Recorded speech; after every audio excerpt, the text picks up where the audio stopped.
Hey, wait there. Let's talk. So, a lot of people have been asking me about Celban or IELTS. So, which one is better? Honestly, both tests are good. No one is better than another one. Probably one is expensive, the other one is cheap.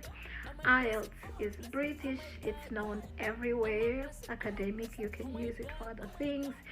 And on the other side, Celban is only a Canadian language benchmark. Now, which one should you do? Honestly, I wouldn't say do this one or not. It's just a personal choice. It's whatever feels easy for you. In my humble opinion, I think Celban is way easier than IELTS, but that's my opinion, and I'm speaking as somebody that wrote both. I did Celban and I also did IELTS. I started with IELTS. For some reason, I couldn't score better in IELTS, but I did really score very well in Celban. So, which means I don't know. That's where I did better. Just I got the required scores higher than I even thought that I would get. So let's now talk about Celban. I'm not gonna talk about IELTS because IELTS academic, everyone talks about it. You can just type in videos on YouTube and you'll get thousands and thousands of videos. But on, I'm not gonna talk about that. I'm going to talk about Celban. Celban, which is required for the registration for nursing, professional nursing in Canada. Well, they're not professional. So Celban is a language test that tests you to see if you will be able to work as a nurse in Canada. I think it's only for nurses. I'm not sure if it is tested for anything else. But what I know that it's for nurses. So it has four parts. You have the reading, writing, listening, and speaking.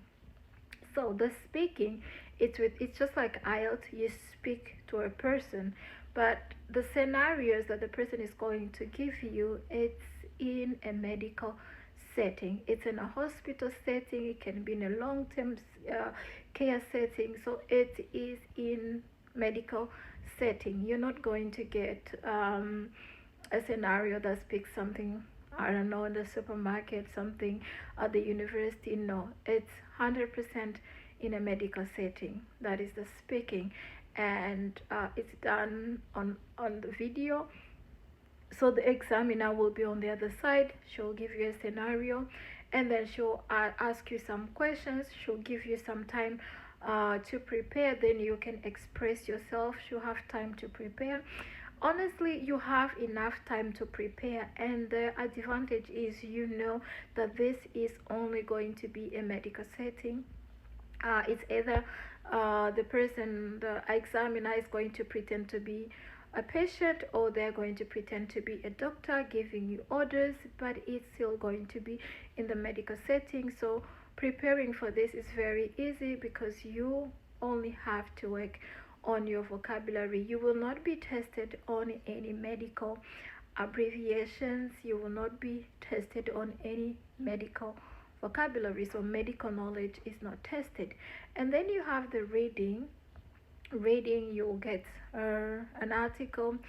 It's more of an academic article, and then you're going to answer the questions. It can be a research paper if you like reading researchers. It can be, for example, in 2010 they were researching about cancer in North Korea, and then you will have to answer questions according to the article. So the questions start very easy, but along the way they get very difficult. And then you have we've had speaking, we've had reading, and then you have the listening. Listening, yes, it is still in the medical setting. So you will have a few recordings, and it is always in a medical setting. Either you will have a nurse speak to a patient, or you have a patient speak to a nurse, or you will have a doctor speak to a nurse, give some information, and then you answer according to that. Honestly, in my opinion, this is way easier than IELTS, because first of all, there are no You don't have to write name of the streets that you don't understand. It's a casual, it's a formal conversation between either a nurse and a doctor, and you always know who is speaking. It's not like an IELTS where you get different accents, where they are talking about different topics. There will be no talking of animals. There will be no lecturer giving a lecture in a hall where you are lost. No, it's a simple just conversation between two nurses, between a doctor and a nurse, or between a doctor and a patient, or between a patient and a nurse, or it could be a conversation where the family is asking something to a nurse. So depending on which audios you get, but this is really, I did find it very easy. And then the writing, this is where most people get confused, or what I would say that most people probably perform less is the writing, because you need to write an instant report, and this instant report has to be according to the Canadian standard, and a lot of people do not know how to write an instant report. So an instant report could be, for example, where that you write where for example, a patient fell and you're supposed to explain what time they fell. Did you take vitals? What did you do? For example, patient A was found lying on the ground. It looked like she was trying to get up and forgot to get her walker, her two-wheel walker, and then fell on the ground.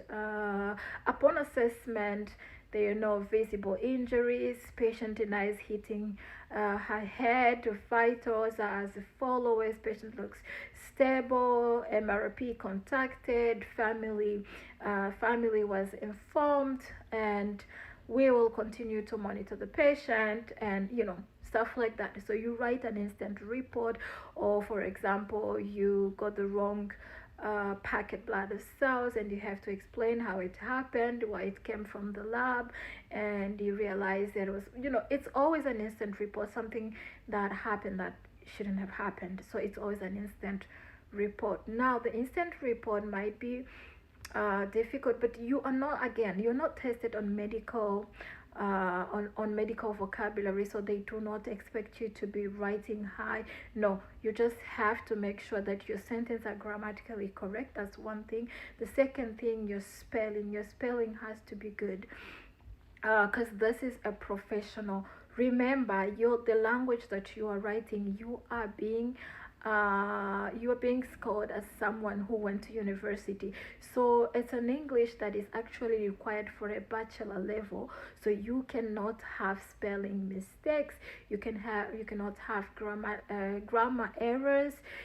Punctuation. Those are things that are going to count towards your scoring of Celban. Now, if you want to write Celban, and you are in the middle of preparing for your Celban, just send me an email. Let's talk about it. I do have materials that can help you prepare for your reading, for your writing, and your speaking. Of course, I can conduct a couple of interviews with you, and you should be able to pass the Celban. Well, congratulations, you are a nurse.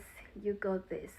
RN, I know you can do this. If you require help, just send me an email, or comment below this video, and I will contact you, and we can start getting you ready. I have helped some people, and right now I have 2 students who are preparing for Celban, so I'm excited. Yeah, I'll let you know how they do. Okay, see you in my next video. Bye bye.